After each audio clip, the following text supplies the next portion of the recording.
പട്ടികജാതി പട്ടികവർഗ വിഭാഗങ്ങൾക്ക് സംവരണം നടപ്പിലാക്കാൻ ക്രീമി ലെയർ ബാധകമാക്കി ഉപവർഗീകരണം സബ് ക്ലാസിഫിക്കേഷൻ നടപ്പിലാക്കണമെന്നുള്ള സുപ്രീം കോടതിയുടെ വിധി ഓഗസ്റ്റ് 1 സുപ്രീം കോടതി ചീഫ് ജസ്റ്റിസ് DY ചന്ദ്രചൂഡ് അധ്യക്ഷനായ ബെഞ്ച് 7-അംഗ ബെഞ്ച് പുറപ്പെടുവിച്ചിട്ടുണ്ട്.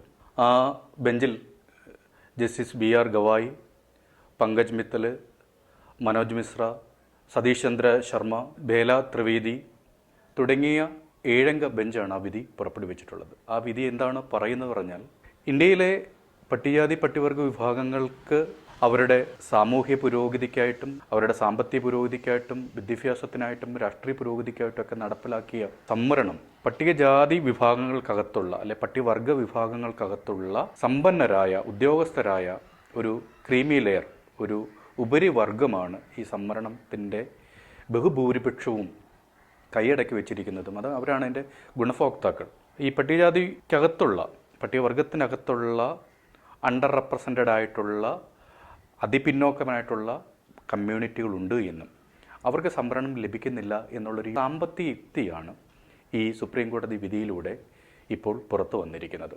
നമ്മൾ ഒറ്റയടിക്ക് നോക്കുമ്പോൾ ഈ വിധി വളരെ സാമൂഹ്യ നീതിക്ക് വേണ്ടിയുള്ള അല്ലെങ്കിൽ ഒരു തരത്തിലും പ്രാതിനിധ്യം കിട്ടാത്ത ഈ വിഭാഗങ്ങൾക്കിടയിലെ ആളുകളെ അവരുടെ സാമ്പത്തികമായിട്ടുള്ള പുരോഗതിക്കോ അവരുടെ പ്രാതിനിധ്യത്തിനോ അവരുടെ സാമൂഹ്യ പുരോഗതിക്കോ വേണ്ടിയുള്ളൊരു വിധിയാണെന്നൊക്കെ തോന്നുമെങ്കിലും ഈ വിധിയെ വളരെ സൂക്ഷ്മമായിട്ട് നമ്മൾ പരിശോധിക്കുകയും പ്രത്യേകിച്ച് കഴിഞ്ഞ 10-70 വർഷക്കാലത്തിനുള്ള സംവരണത്തിൻ്റെ അട്ടിമറികളുമായി ബന്ധപ്പെട്ടിട്ടുള്ള രാഷ്ട്രീയവും കോടതി വിധികളുമൊക്കെ നമ്മൾ പരിശോധിക്കുമ്പോൾ ആത്യന്തികമായി സംവരണത്തെ തന്നെ ഇല്ലാതാക്കാനായിട്ടുള്ള ഗൂഢലക്ഷ്യം വെച്ചുകൊണ്ടുള്ള ഒരു വിധിയാണെന്നും ഇത് ഇന്ത്യക്കകത്ത് സാമ്പത്തിക സംവരണം നടപ്പിലാക്കാനായിട്ടുള്ള നമുക്കറിയാം കഴിഞ്ഞൊരു 10-70 വർഷക്കാലമായിട്ട് അല്ലെങ്കിൽ അതിന് മുകളിലായിട്ട് തന്നെ അതല്ലെങ്കിൽ ഈ കോൺസ്റ്റിറ്റ്യൂഷൻ രൂപപ്പെടുന്നൊരു ഘട്ടത്തിൽ തന്നെ സാമ്പത്തിക സംവരണവാദം ഇന്ത്യക്കകത്ത് രൂപപ്പെട്ടു വരുന്നുണ്ട്. കോൺസ്റ്റിറ്റ്യൂഷൻ വന്നു, ഇന്ത്യയിലെ പട്ടികജാതി പട്ടികവർഗ വിഭാഗങ്ങൾക്ക് സംവരണത്തിൻ്റെ ഗുണഭോക്താവായി തുടങ്ങുന്ന ഘട്ടത്തിൽ തന്നെ ഇന്ത്യയിൽ സാമ്പത്തിക സംവരണം വേണമെന്ന് പറയുന്ന ആർഗ്യുമെൻറ്റിലേക്ക് കാര്യങ്ങളും നടക്കുന്നുണ്ട്. ഞാനീ പറയുന്നത് ഈ വലതുപക്ഷ സ്വഭാവമുള്ള രാഷ്ട്രീയ പ്രസ്ഥാനങ്ങളും സംഘടനകളും മാത്രമല്ല, രാഷ്ട്രീയ പാർട്ടികൾ മാത്രമല്ല, അല്ലെങ്കിൽ വരേണ്യ വിഭാഗങ്ങൾ മാത്രമല്ല, കേരളത്തിലെ പുരോഗമന പ്രസ്ഥാനങ്ങൾ, ഇന്ത്യയിലെ സോക്കോൾഡ് പുരോഗമന പ്രസ്ഥാനങ്ങൾ വരെ ഈ സാമ്പത്തിക സംവരണ യുക്തിക്കകത്താണ് അവർ ചിന്തിച്ചിട്ടുള്ളത്. നമുക്കറിയാം ഇന്ത്യക്കകത്ത് തന്നെ ആദ്യമായി സാമ്പത്തിക സംവരണം വേണമെന്ന് പറയുന്നൊരു ആവശ്യം മുന്നോട്ട് വെക്കുന്നത് EMS നമ്പൂതിരിപ്പാടാണ്. 1958 ഭരണപരിഷ്കാര കമ്മീഷൻ്റെ ഭാഗമായി EMS കൊടുത്ത റിപ്പോർട്ടിനകത്താണ് ഇന്ത്യക്കകത്ത് സാമ്പത്തിക സംവരണം വേണമെന്നുള്ള ഒരു ആർഗ്യുമെൻ്റ് പറയുന്നത്. അപ്പോൾ ഈ ചരിത്രപരമായ നിലനിൽക്കുന്ന 10-70 വർഷമായി നിലനിൽക്കുന്ന സാമ്പത്തിക യുക്തിയെ അല്ലെങ്കിൽ സാമ്പത്തിക സംവരണവാദത്തെ എസ്റ്റാബ്ലിഷ് ചെയ്തെടുക്കുന്ന, അതിനെ സ്ഥാപിച്ചെടുക്കുന്ന ഒരു വിധി കൂടിയാണ് ഇത്. സാമ്പത്തിക സംവരണത്തിൽ മാത്രമല്ല ഇതിനകത്ത് വരുന്നത്, ഇത് ഇന്ത്യക്കകത്ത് ഒരു സമുദായം എന്നുള്ള നിലയിലും സമൂഹമെന്നുള്ള നിലയിലും വലിയ രീതിയിൽ ഇപ്പോൾ ഒരു രാഷ്ട്രീയമായൊരു ഉയർത്തെഴുന്നേൽപ്പ് ദലിതാദിവാസി സമൂഹങ്ങൾക്കകത്ത് ഉണ്ടായിക്കൊണ്ടിരിക്കുന്നുണ്ട്.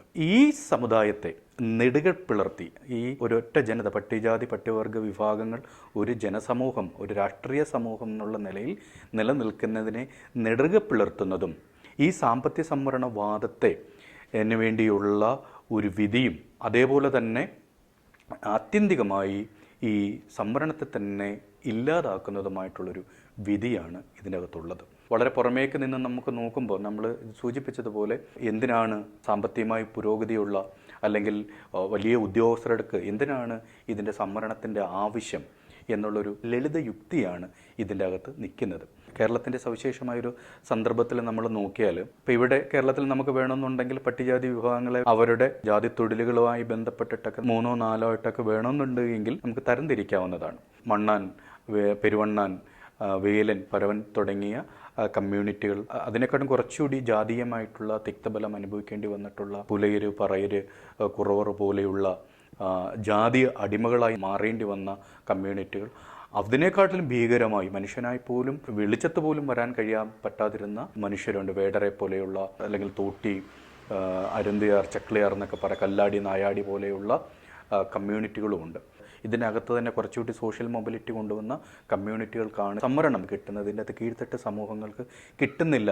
ആദിവാസി സമൂഹങ്ങളെ എടുത്തിരുന്നാലും ഇതേപോലെ തന്നെ മലയരെ കമ്മ്യൂണിറ്റിയോ അല്ല മലയരെ കമ്മ്യൂണിറ്റിക്കകത്ത് തന്നെ മലയരെ ക്രിസ്ത്യൻസും മുള്ളക്കുറുമരും കുറിച്യരും കുറുമരുമൊക്കെയാണ് ഈ സംവരണം കൊണ്ടുവന്നത്. ഇതിൻ്റെ അകത്ത് കീഴ്ത്തട്ട് സമൂഹങ്ങൾക്ക് ആയിട്ടുള്ള ഈ പറയുന്ന കാട്ടുനായ്ക്കരോ അടിയരോ പണിയരോ കേരളത്തിലെ ഏറ്റവും കൂടുതൽ ഉള്ള പണിയർക്കോ ഒന്നും ഈ സംവരണത്തിൻ്റെ ഗുണഭോക്താവായി മാറാൻ കഴിയുന്നില്ല. അതുകൊണ്ട് ഈ വിധി വളരെ പ്രോഗ്രസീവായ വളരെ സാമൂഹ്യനീതിക്ക് വേണ്ടിയുള്ളൊരു വിധി ആണ് എന്ന ചില ലളിത യുക്തികൾ ഇന്ത്യക്കകത്ത് വളരെ പ്രബലമായിക്കൊണ്ടിരിക്കുന്നു. കേരളത്തിലും അത്തരത്തിലുള്ള ചില വാദങ്ങൾ ശക്തപ്പെട്ടുകൊണ്ടിരിക്കുന്നു. ഇതിൻ്റെ ഒരു സൂക്ഷ്മതലത്തിൽ നമ്മളിത് പരിശോധിക്കുമ്പോഴാണ് ഇതിൽ അതിപിന്നോക്കമായിട്ടുള്ള കമ്മ്യൂണിറ്റികളുടെ സാമൂഹ്യ പുരോഗതിയെ ശരിക്കും തകർക്കുന്നതും ഈ ഏതെങ്കിലും തരത്തിൽ നമ്മുടെ കമ്മ്യൂണിറ്റിക്കകത്തേക്ക് ഉയർന്നു വരുന്ന കമ്മ്യൂണിറ്റികളെ ശിഥിലീകരിക്കുന്നതും അവരെ ഈ പറയുന്ന ഇത്തരത്തിലുള്ള അവകാശങ്ങളിൽ നിന്ന് പുറന്തള്ളുന്നതുമായിട്ടുള്ളൊരു വിധിയാണ്. ഇന്ത്യക്കകത്ത് സാമ്പത്തിക സംവരണത്തിന് വേണ്ടിയുള്ള ശക്തമായൊരു ഒരു കോടതിയുടെ ഒരു ഇടപെടലൂടെ നടന്നിട്ടുള്ളൊരു ഗൂഢലക്ഷ്യത്തിൻ്റെ അടിസ്ഥാനത്തിലുള്ളൊരു വിധിയാണ്. രണ്ടാമത് ഇത് സംവരണത്തെ അത്യന്തികമായി തകർത്ത് തരിപ്പണമാക്കുന്ന ഒരു വിധിയാണ്. സംവരണത്തെ നമ്മൾ പ്രാതിനിധ്യമായിട്ടാണ് എപ്പോഴും നമ്മൾ മനസ്സിലാക്കുന്നത്. സംവരണം എന്ന് പറഞ്ഞാൽ പ്രാതിനിധ്യം നമുക്കെല്ലാവർക്കും അറിയാം. പക്ഷേ ഇന്ത്യയിൽ പട്ടികജാതി പട്ടികവർഗ്ഗങ്ങളെ സംബന്ധിച്ച് ഈ സംവരണം എന്ന് പറയുന്നത് കേവലം ഒരു പ്രാതിനിധ്യം മാത്രമല്ല. അല്ലെങ്കിൽ ഇന്ത്യയിലെ പട്ടികജാതി പട്ടികവർഗ്ഗ വിഭാഗങ്ങളെ സംബന്ധിച്ച് അല്ല അതിപിന്നോക്ക സമുദായങ്ങളെയും നമ്മൾ പരിഗണിച്ച് കഴിഞ്ഞാൽ അവരെ സംബന്ധിച്ച് ഇന്ത്യ എന്ന ദേശരാഷ്ട്രത്തിലേക്ക് ഇന്ത്യ എന്ന ജനാധിപത്യ പ്രക്രിയയിലേക്ക് അവരുടെ പൗരത്വത്തിലേക്കും കൂടി അവരെ കടത്തിവിടുന്ന അവരതിനെ പ്രാപ്തമാക്കുന്ന ഒരു ഭരണഘടനാ തത്വമായിട്ടും കൂടിയാണ് ഇന്ത്യയിൽ സംവരണം നിലനിൽക്കുന്നത്. അത് കേവലം ഒരു പ്രാതിനിധ്യമല്ല. കുറച്ച് പേർക്ക് ഉദ്യോഗം കിട്ടാനായിട്ടോ വിദ്യാഭ്യാസം ചെയ്യാനായിട്ടുള്ളോ അല്ലെങ്കിൽ പാർലമെൻ്ററി ജനാധിപത്യത്തിനകത്ത് പ്രതിനിധീകരിക്കാനായിട്ടുള്ളൊരു പ്രാതിനിധ്യം മാത്രമല്ല. ഇന്ത്യയിലെ പട്ടികജാതി പട്ടികവർഗ്ഗ വിഭാഗങ്ങളെ സംബന്ധിച്ച് അവർ ഇന്ത്യക്കകത്ത് ഇന്ത്യൻ ദേശരാഷ്ട്രത്തിൻ്റെ ഭാഗമായി അവരെ പ്രതിനിധീകരിക്കാൻ കഴിയുന്നത് അവർക്ക് സംവരണം ഉള്ളത് കൊണ്ടാണ്. ഡോക്ടർ സനൽ മോഹൻ സാറ് അദ്ദേഹത്തിൻ്റെ ഒരു ഫ്രം സ്ലേവറി ടു സിറ്റിസൺഷിപ്പ് എന്ന് പറയുന്ന പ്രബന്ധമുണ്ട്. ആ പ്രബന്ധത്തിനകത്ത് അദ്ദേഹം പറയുന്നൊരു കാര്യം സ്വയം പ്രതിനിധീകരിക്കാനായിട്ടുള്ള ശേഷിയാണ് പൗരത്വം എന്ന് പറയുന്നുണ്ട്. അപ്പോൾ അങ്ങനെ നമ്മൾ നോക്കുമ്പോൾ സ്വയം പ്രതിനിധീകരിക്കാനായിട്ടുള്ളൊരു ശേഷി ഇന്ത്യയിലെ പട്ടികജാതിക്കാരോ പട്ടികവർഗ്ഗക്കാരോ ഇന്ത്യയിൽ ആർജിച്ചെടുത്തിട്ടില്ല. നിയമപരമായി ഭരണഘടനാപരമായി എവിടേക്കാണോ നമുക്ക് പരിരക്ഷയുള്ളത് അവിടെ മാത്രമേ നമുക്ക് കാണാൻ കഴിയുള്ളൂ. ഇപ്പം ഉദ്യോഗതലത്തിൽ കേരളത്തിലെ പട്ടികജാതി പട്ടികവർഗ്ഗങ്ങളെ നോക്കിയാൽ കാണാൻ പറ്റും, അല്ലെങ്കിൽ ഇന്ത്യയിലെ പട്ടികജാതി പട്ടികവർഗ്ഗങ്ങളെ നോക്കിയാൽ കാണാൻ പറ്റും. പാർലമെൻ്ററി ജനാധിപത്യത്തിനകത്ത് മതിയായിട്ടുള്ളൊരു പ്രാതിനിധ്യം നമുക്കുണ്ടാവും. അതേപോലെ തന്നെ വിദ്യാഭ്യാസത്തിനകത്തുണ്ടാവും. എന്നുവെച്ചാൽ നിയമപരമായി നമുക്ക് പ്രാതിനിധ്യം കിട്ടേണ്ടത് എവിടെയാണ് അവിടെയൊക്കെ നമുക്ക് ഉണ്ട്. നിയമപരമായി പരിരക്ഷയില്ലാത്ത ഒരു സ്ഥലത്ത് പോലും അത് പട്ടാളത്തിലായിക്കോട്ടെ മീഡിയ ആയിക്കോട്ടെ ഈ പറയുന്ന പോലെ ഹയർ ചീഫ് സെക്രട്ടറിമാരും ഉൾപ്പെടെയുള്ള ആളുകളായിക്കോട്ടെ പ്രിൻസിപ്പൽ സെക്രട്ടറിമാരായിക്കോട്ടെ കേരളത്തിലെ പൊതുവിദ്യാഭ്യാസ മേഖലയായിട്ടുള്ള ഇപ്പോൾ എയ്ഡഡ് മേഖലയായിക്കോട്ടെ പല ബോർഡുകളായിക്കോട്ടെ നമുക്ക് സംവരണം ഇല്ലാത്ത ഒരു സ്ഥലത്തും ഇന്ത്യയിലെ പട്ടികജാതി പട്ടികവർഗ്ഗ വിഭാഗങ്ങളെ കാണാനായിട്ട് കഴിയില്ല. കേരളത്തിലെ അല്ലെങ്കിൽ ഇന്ത്യയിലെ വളരെ അപൂർവമായിട്ട് ഒന്നോ രണ്ടോ ചില മണ്ഡലങ്ങൾ ഒഴിച്ച് ബഹുഭൂരിപക്ഷം സ്ഥലത്തും ജനറൽ സീറ്റുകളിൽ പട്ടികജാതി പട്ടികവർഗ്ഗ വിഭാഗങ്ങളെ മത്സരിപ്പിക്കാറില്ല. എന്ന് പറഞ്ഞാൽ ഇവരെ ഇന്ത്യൻ ദേശരാഷ്ട്രത്തിലേക്ക് അടുപ്പിച്ച് നിർത്തുന്നത് ഇന്ത്യൻ ദേശരാഷ്ട്രത്തിൻ്റെ ഭാഗമായി ജനാധിപത്യത്തിൻ്റെ ഭാഗമായി നിലനിർത്തുന്നത് സംവരണ പ്രക്രിയയിലൂടെയാണ്. അതുകൊണ്ട് നമ്മളെ സംബന്ധിച്ചത് കേവലം ഒരു പ്രാതിനിധ്യത്തിൻ്റെ ഒരു പ്രശ്നം മാത്രമല്ല. അതുകൊണ്ടാണ് സംവരണവുമായി ബന്ധപ്പെട്ടിട്ട് വരുന്ന പല വിഷയങ്ങളും ഇന്ത്യക്കകത്ത് വലിയ രീതിയിലുള്ള ചർച്ചകൾക്കും വലിയ തരത്തിലുള്ള വിവാദങ്ങൾക്കും വലിയ രീതിയിലുള്ള രാഷ്ട്രീയ പോരാട്ടത്തിനുമൊക്കെ കാരണമായിട്ട് മാറുന്നത്. കാരണം അവരെ സംബന്ധിച്ച് കേവലം അത് പ്രാതിനിധ്യത്തിൻ്റെ ഒരു പ്രശ്നം മാത്രമല്ല, അവരുടെ അതിജീവനത്തിൻ്റെയും കൂടി അവരുടെ സാമൂഹികമായിട്ടുള്ള രാഷ്ട്രീയമായിട്ടുള്ള സാമ്പത്തികമായിട്ടുള്ള അവരുടെ അതിജീവന പ്രക്രിയയുടെ ഭാഗമായിട്ട് നമ്മൾ സംവരണം നിലനിൽക്കുന്നു. ഈ സാമൂഹ്യ നീതിയുടെ ഈ യുക്തിക്കകത്ത് നിന്ന് നമ്മൾ നോക്കുമ്പോഴാണ് നമുക്ക് ഈ കോടതി വിധി എത്രത്തോളം അപകടകരമായ ഒന്നാണ് ഉണ്ടാക്കിയേക്കുന്നുള്ളത് നമുക്കറിയാൻ പറ്റുന്നൊരു കാര്യം. ഇന്ത്യക്കകത്ത് പ്രബലമായ രണ്ട് വാദങ്ങൾ ശക്തപ്പെട്ടു വരുന്നുണ്ട്. ഒന്ന്, ഇന്ത്യക്കകത്ത് നടപ്പിലാക്കേണ്ടത് സാമ്പത്തിക സംവരണമാണ് എന്ന് പറയുന്നൊരു കാര്യം. രണ്ടാമത്, സംവരണമേ വേണ്ട, മെറിറ്റിൻ്റെ അടിസ്ഥാനത്തിൽ വേണമെന്ന് പറയുന്നൊരു വാദമുണ്ട്. നമുക്കറിയാം ഇന്ത്യയിലെ ഏതാണ്ട് 79-80% എന്ന് പറയുന്നത് ഇന്ത്യയിലെ പിന്നോക്ക ദലിത് വിഭാഗങ്ങളാണ്. 25-26% എന്ന് പറയുന്നത് ദലിത് ആദിവാസികളാണ്. ഏതാണ്ട് 46-നും 50-നും ഇടയ്ക്കുള്ളത് OBC കമ്മ്യൂണിറ്റികളാണ്. അപ്പോൾ ഇന്ത്യക്കകത്ത് നിൽക്കുന്ന ബഹുഭൂരിപക്ഷം വരുന്ന ആളുകൾ സംവരണത്തിൻ്റെ ഗുണഭോക്താക്കളായതുകൊണ്ട് ഇന്ത്യക്കകത്ത് ഈ സാമ്പത്തിക സംവരണം വേണമെന്ന് പറയുന്നൊരു ആർഗ്യുമെൻ്റ് വെക്കാൻ കഴിയില്ലായിരുന്നു. സാമ്പത്തിക സംവരണത്തെ ഇന്ത്യക്കകത്ത് നടപ്പിലാക്കി എടുക്കാനായിട്ട് ഇന്ത്യയിലെ വരേണ്യ വിഭാഗങ്ങളും ഈ വരേണ്യ രാഷ്ട്രീയത്തെ ആന്തരികവൽക്കരിച്ചിരിക്കുന്ന ഇന്ത്യക്കകത്തെ കക്ഷി രാഷ്ട്രീയ പാർട്ടികളും ഇവിടുത്തെ പുരോഗമന പാർട്ടികളും ഒക്കെ ചേർന്നിട്ട് അവർ ഉണ്ടാക്കിയെടുത്തൊരു ഗൂഢലക്ഷ്യമായിരുന്നു ഈ സാമ്പത്തിക സംവരണം വേണം എന്ന് പറയാതെ പാവപ്പെട്ടവർക്കും കൂടി സംവരണം കൊടുക്കേണ്ടതല്ലേ, ദാരിദ്ര്യ നിർമ്മാർജ്ജന പദ്ധതിയായി ഈ സംവരണത്തിന് നേരത്തെ സൂചിപ്പിച്ചതുപോലെ സംവരണത്തിൻ്റെ ഈ ഒരു അന്തസ്സത്തെ മാറ്റിയിട്ട് ഈ സംവരണം എന്ന് പറയുന്നത് ഒരു ഒരു ഒരു ദരിദ്രർക്കും കൂടി കൊടുക്കേണ്ടുന്ന ഒരു പദ്ധതിയാണ് എന്ന് അവരങ്ങ് എസ്റ്റാബ്ലിഷ് ചെയ്തു. അങ്ങനെ ആ ദാരിദ്ര്യം എന്ന് പറയുന്ന ഒരു പൊളിറ്റിക്കൽ അജണ്ട വെച്ചിട്ടാണ് ഇന്ത്യക്കകത്ത് ഈ പാവപ്പെട്ടവർക്ക്, മുന്നോക്കക്കാരിലെ, സവർണരിലെ, പിന്നെ സാമ്പത്തികമായി പിന്നോക്കം നിൽക്കുന്ന ആളുകൾക്ക് ഈ സംവരണം കൊടുക്കണമെന്ന് പറയുന്ന ഒരു ആർഗ്യുമെൻറ്റ് അവർ എസ്റ്റാബ്ലിഷ് ചെയ്തെടുക്കുകയും ഈ 103-ാം ഭേദഗതിയിലേക്ക് ഇതിൻ്റെ 2019 ഭരണഘടനാ ഭേദഗതി നടപ്പിലാക്കൊണ്ട് EWS നടപ്പിലാക്കുന്നത്. ഒരു ബ്രാഹ്മണിക്കൽ സ്റ്റേറ്റ് ആയിട്ട് തന്നെയാണ് ഇന്ത്യയിലെ സുപ്രീം കോടതിയാണെങ്കിലും കോടതികളാണ് നിലനിൽക്കുന്നതെന്ന് നമുക്കറിയാം. ഇന്ത്യയുടെ ചരിത്രത്തിൽ സുപ്രീം കോടതി രൂപീകൃതമായതിനു ശേഷം 1980-ലാണ് ആദ്യമായിട്ട് ജസ്റ്റിസ് വരദരാജനാണ് ആദ്യമായിട്ട് ഒരു പട്ടികജാതിക്കാരനായിട്ടുള്ളൊരു ആൾ സുപ്രീം കോടതിയിൽ ജഡ്ജായിട്ട് വരുന്നത്. ഇപ്പോഴും നമുക്ക് നോക്കിയാൽ അറിയാം, ഏതാണ്ട് 34 പേരടങ്ങുന്ന ഒരു കൊളീജിയത്തിനകത്ത് ഒരേയൊരു BR ഗവായി മാത്രമാണ് ഒരു പട്ടികജാതിക്കാരനായിട്ടുള്ളത്. ബാക്കി ബഹുഭൂരിപക്ഷവും ഈ പറയുന്ന പിന്നെ സവർണർ കൈയടക്കി വെച്ചിരിക്കുന്ന ഒരു മേഖല കൂടിയാണ് ഈ കോടതി എന്ന് പറയുന്നത്. ഒക്കെ പാർലമെൻ്ററി സമിതിക്ക് മുന്നിൽ നിയമമന്ത്രാലയം കൊടുത്തൊരു റിപ്പോർട്ട് പ്രകാരം ഈ 2023 വരെ നിയമിച്ച ജഡ്ജിമാരിൽ ഏതാണ്ട് 79% അപ്പർ കാസ്റ്റുകാരാണ്. അതിൽ തന്നെ എല്ലാ കാലത്തും 40-50% എന്ന് പറയുന്ന ബ്രാഹ്മണരാണ്. ഇങ്ങനെ ഒരു ബ്രാഹ്മണിക്കൽ സ്റ്റേറ്റായിട്ട് നിൽക്കുന്ന ഈ കോടതികളുടെയും കക്ഷി രാഷ്ട്രീയക്കാരുടെയും അത്യന്തികമായി അവരുടെ ഒരു താല്പര്യം എന്ന് പറയുന്നത് ഇന്ത്യക്കകത്ത് സാമ്പത്തിക സംവരണം പരിപൂർണമായും നടപ്പിലാക്കുക എന്നുള്ളതാണ് അവരുടെ ഒരു ലക്ഷ്യം. അപ്പോൾ ഈ ലക്ഷ്യം ഇപ്പോൾ പറഞ്ഞു കഴിഞ്ഞാൽ വലിയ രീതിയിലുള്ള സംഘർഷത്തിന് കാരണം. കാര്യം ഇന്ത്യക്കകത്ത് നമുക്കറിയാം ഇപ്പോൾ ജാതി സംവരണം അനുഭവിക്കുന്ന, ജാതി സംവരണം ഉള്ള ഏക വിഭാഗമെന്ന് പറയുന്നത് പട്ടികജാതി പട്ടികവർഗ വിഭാഗങ്ങളാണ്. ഇപ്പോൾ പിന്നോക്ക കമ്മ്യൂണിറ്റികൾക്കുള്ള സംവരണമെന്ന് ഓൾറെഡി അവർക്ക് ക്രീമിലെയർ വന്നതോടുകൂടി 92-ൽ ഈ ഇന്ദിരാസാനി കേസുമായി ബന്ധപ്പെട്ടുള്ള തുടർന്ന് ക്രീമിലെയർ വന്നതോടുകൂടി പിന്നോക്കക്കാരുടെ സംവരണം എന്ന് പറയുന്നത്, പിന്നോക്ക സംവരണം എന്ന് പറയുന്നത് സാമ്പത്തിക മാനദണ്ഡമായിട്ട് മാറിക്കഴിഞ്ഞു. മുന്നോക്കക്കാർക്ക് കൊടുത്തിട്ടുള്ള സംവരണം എന്ന് പറയുന്നത് അത് ഓൾറെഡി സാമ്പത്തിക സംവരണമാണ്, സാമ്പത്തിക യുക്തിയാണ്.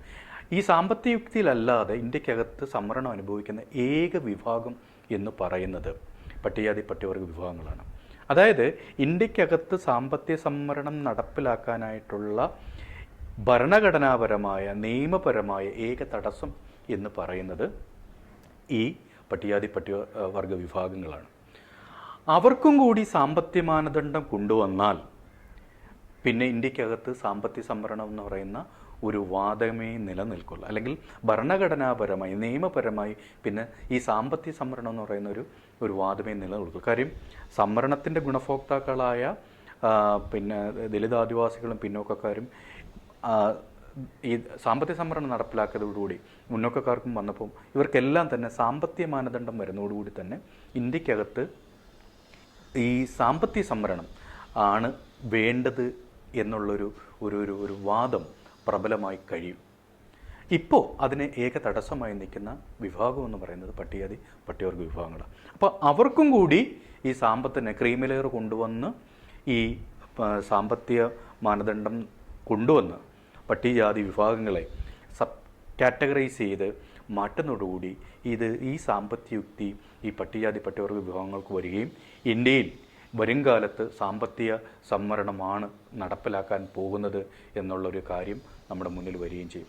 ഈ സാമ്പത്തിക സംവരണം നടപ്പിലാക്കാനുള്ള ഏറ്റവും ഗൂഢമായിട്ടുള്ളൊരു ലക്ഷ്യമാണ് യഥാർത്ഥത്തിൽ ഇപ്പോൾ ഈ August 1 വന്നിട്ടുള്ള ഒരു വിധി. State of Punjab versus Devendra Singh എന്ന് പറയുന്ന 2011 ഒരു കേസുമായി ബന്ധപ്പെട്ടിട്ടാണ് ഇപ്പോൾ ഈ വിധി വന്നിട്ടുള്ളത്. ഏതാണ്ട് 22ഓളം കക്ഷികൾ ഈ കേസിനകത്ത് കക്ഷിയും ചേർന്നിട്ടുണ്ട്. കേസിനകത്ത് സുപ്രീം കോടതിയുടെ മുന്നിൽ പരിഗണനയ്ക്കുണ്ടായിരുന്ന രണ്ട് വിഷയങ്ങളെന്ന് പറഞ്ഞാൽ 2005 ചിന്നയ്യ വേഴ്സസ് ആന്ധ്രാപ്രദേശ് ഗവൺമെൻറ്റിൻ്റെ കേസിന് നിയമസാധ്യതയുണ്ടോ എന്നുള്ളതാണ് ഒന്നാമതായി പരിശോധിച്ചൊരു കാര്യം. രണ്ടാമതായിട്ട് ഈ സംവരണത്തിന് പട്ടികജാതി പട്ടികവർഗ വിഭാഗങ്ങൾക്ക് സബ് കാറ്റഗറൈസേഷൻ വേണോ അല്ലെങ്കിൽ ഉപവർഗീകരണം വേണോ എന്നുള്ളതാണ് പരിശോധിച്ചിരുന്നത്. അപ്പോൾ സുപ്രീം കോടതി ഈ രണ്ട് കാര്യങ്ങളും പരിശോധിക്കുന്നത് കൂടാതെ അതിൻ്റെ ടേംസ് ആൻഡ് റെഫറൻസിൽ ഇല്ലാത്ത ക്രീമി ലെയർ എന്ന് പറയുന്ന ഒരു കാര്യത്തിലും കൂടി കടന്നിട്ടാണ് വിധി പറഞ്ഞിട്ടുള്ളത്. സുപ്രീം കോടതിയുടെ പരിഗണനയിൽ യഥാർത്ഥത്തിൽ ഇല്ലാത്ത ഒരു കാര്യമായിരുന്നു ഈ ക്രീമി ലെയർ വേണോ വേണ്ടയോ എന്നുള്ളൊരു ആർഗ്യുമെൻറ്റ്.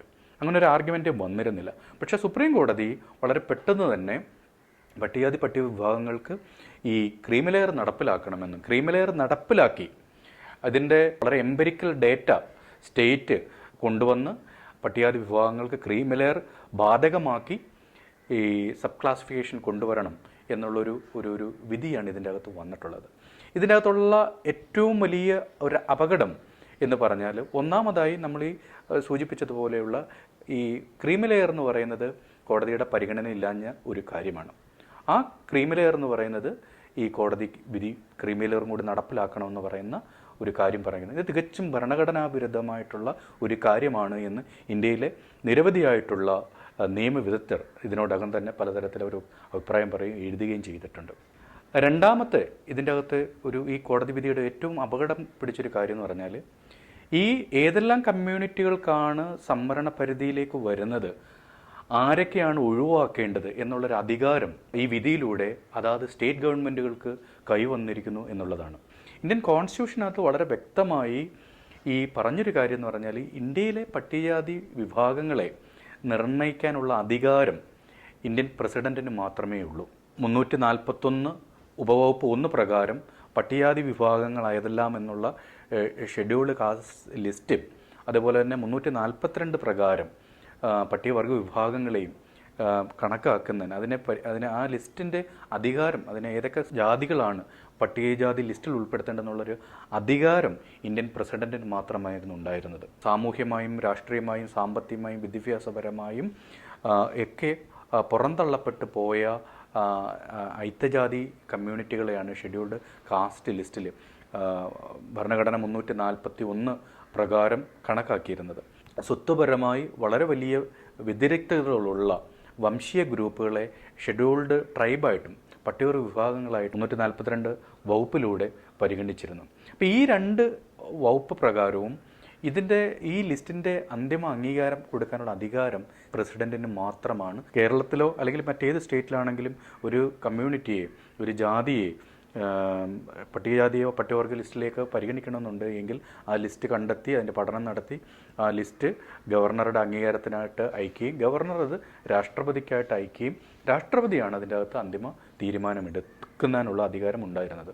കാര്യം ഇത് വെറുതെ വളരെ ഒരു സുപ്രഭാതത്തിൽ വെറുതെ കൊണ്ടു കൊടുത്തതല്ല. കോൺസ്റ്റിറ്റ്യൂഷൻ അസംബ്ലിയിൽ വളരെ വ്യക്തമായി ഡോക്ടർ BR അംബേദ്കർ പറയുന്നുണ്ട്, പട്ടികജാതി വിഭാഗങ്ങളുടെ ലിസ്റ്റ് നിർണ്ണയിക്കാനുള്ള അധികാരം രാഷ്ട്രപതിക്ക് നൽകിയിരിക്കുന്നത് രാഷ്ട്രീയ കക്ഷികൾക്ക്, രാഷ്ട്രീയ പാർട്ടികൾക്ക് ഏതെങ്കിലും തരത്തിൽ ഇതിന്മേൽ കൈകടത്താനായിട്ടുള്ള അധികാരത്തെ ഇല്ലാതാക്കുക, അതിനെ അവരുടെ താല്പര്യത്തെ റദ്ദ് ചെയ്യുക എന്നുള്ളൊരു ആവശ്യത്തിന് വേണ്ടിയാണിത് രാഷ്ട്രപതിയിൽ ഇത് നിക്ഷിപ്തമാക്കിയിരുന്നത്.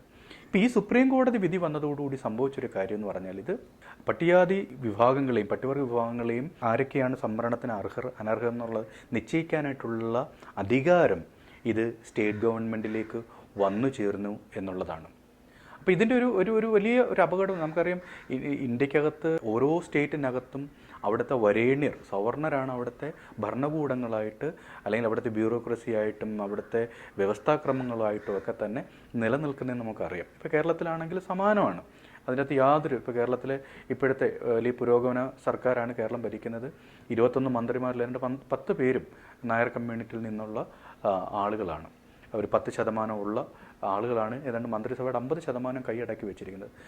പ്രിൻസിപ്പൽ സെക്രട്ടറിമാരായിക്കോട്ടെ, ഈ പറയുന്ന ഇവിടുത്തെ സാംസ്കാരിക വകുപ്പുകളായിക്കോട്ടെ, ഇതിൻ്റെ എല്ലാം തലപ്പത്ത് ഇരിക്കുന്നത് ഈ വരേണ്യരാണ്. അപ്പോൾ ഈ സ്റ്റേറ്റ് എന്ന് പറയുന്നത് കേരളത്തിലെ അതാത് സംസ്ഥാനങ്ങൾ എന്ന് പറയുന്നത് ഈ വരേണ്യരുടെ ഒരു ഒരു എന്താ പറയുക, അവരുടെ ഒരു പരിച്ഛേദം കൂടിയാണ് നിലനിൽക്കുന്നത്. ഈ സ്റ്റേറ്റിനാണ് ഇത് ആർക്കൊക്കെ സംവരണം കൊടുക്കാൻ പാടില്ല എന്ന് പറയുന്നൊരു അധികാരം കൂടി കൊടുക്കുന്നത്. സ്വാഭാവികമായിട്ടും ഇതിനകത്ത് വലിയ രീതിയിലുള്ള അട്ടിമറികളായിരിക്കും സംഭവിക്കപ്പെടുക. അർഹരെ ഒഴിവാക്കുകയും അനർഹരെ കുത്തി നിറയ്ക്കുന്നതിലുമൊക്കെ ഈ കാര്യങ്ങൾ മാറുമെന്നുള്ള കാര്യത്തിൽ യാതൊരു തർക്കവുമില്ല. പട്ടികജാതി പട്ടികവർഗ വിഭാഗങ്ങൾക്ക് സബ് ക്ലാസിഫിക്കേഷൻ കൊണ്ടുവരണമെന്നുള്ള ഒരു വാദത്തിന് ഏതാണ്ട് ഒരു 30 വർഷത്തിനകത്തുള്ള സംവാദ മണ്ഡലം ഇന്ത്യക്കകത്തുണ്ട്. ഇന്ത്യയിൽ ആദ്യമായി ഈ ക്ലാസിഫിക്കേഷൻ കൊണ്ടുവരുന്നത് 1994 ഹരിയാന സർക്കാരാണ്. അതൊരു നോട്ടിഫിക്കേഷനാണ്. അത് 2 കാറ്റഗറിയായി, അതായത് ഹരിയാനയിലെ ചാമർ, ജാതീയ ചാമർ, രവിദാസ് ഉൾപ്പെടെയുള്ള 5 കമ്മ്യൂണിറ്റികളെ ഒരു ബി കാറ്റഗറി ആയിട്ടും ബാക്കി വരുന്ന ഏതാണ്ട് 36ഓളം കമ്മ്യൂണിറ്റികളെ എ കാറ്റഗറി ആയിട്ടും